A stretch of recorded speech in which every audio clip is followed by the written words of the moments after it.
Alright, so as we're kicking off multiplication of decimals, the first thing we're going to do is kind of review some of the stuff that we used when we were adding and subtracting. And one of those is this figure right here. So if you think about it, what did this figure represent? Well, depending on what you're looking at as a number, when we're talking about decimals, it represented one whole to us. If you're talking about base 10 blocks, then it can represent 100. But here we are talking about this block being one whole, just like if we'd drawn out a bar. Now when we look at this, if I start to shade one row, remember that one row would be 1/10 of the box, or you could look at it as 10/100ths of the box, and which we could also write as 1/10 that way. And if we didn't shade a whole row, we could also look at what happens if we shade just one box. And remember that became then just 1 out of 100, which is 0.01. So big difference, having 1 out of 100, very little is shaded. 1/10, we have a whole row that is shaded, and there's a difference of a 0 in our tenths place value between the tenths and the 100ths. So one of the strategies we're going to use for decimals today actually goes back to when we were multiplying fractions. So for example, if we had 2/10 and 3/10, we knew at the end that we could just multiply across. So 2 times 3 would give us 6, 10 times 10 would give us 100. Another way we could look at that is by using the grid or shading just like we did. So here I would first shade 2/10 of the grid.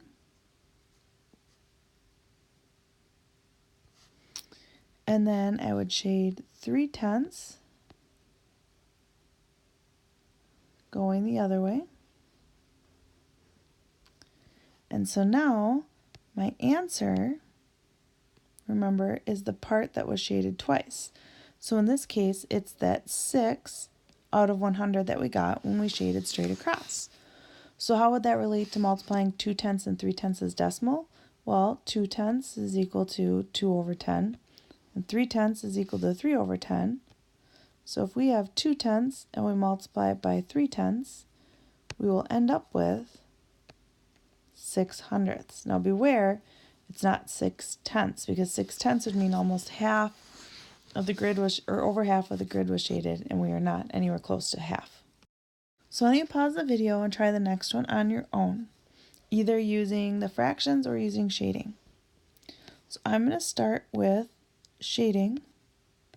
So if I did 4/10, that's really the same as 4 out of 10. So I've got 1, 2, 3, 4. And then we're going to multiply this, by 7/10, which is really 7 over 10. I'm going to go the other way. So 1, 2, 3, 4, 5, 6, 7.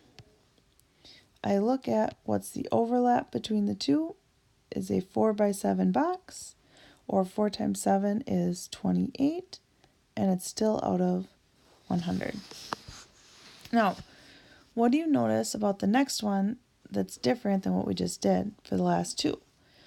Well, hopefully you notice that we have one of our numbers is a whole number. So we're going to look at this as 3 groups of 3/10. So what I can do is, here's my first group of 3/10, and then I switch colors, and here's my second group of 3/10. Notice I didn't change direction because I'm looking at groups of, I'm not finding a part of a part. And then I have my third group of 3/10.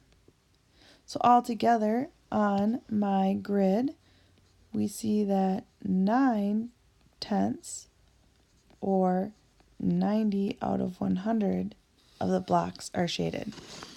So what do we start to notice as we look through this? Hopefully you start to notice that the numbers are still just being multiplied. So like 4 times 7 is 28, 3 times 3 is 9. What we have to start wondering then is, how do we determine where the decimal point goes? Well, when it's 28 hundredths and when it's 9 tenths, but what ends up being the difference between those two and where the decimal point goes? And that's part of what we need to answer as we move forward with multiplication. But for what we're doing here, it's mainly out of 100 because we're using the tenths times the tenths.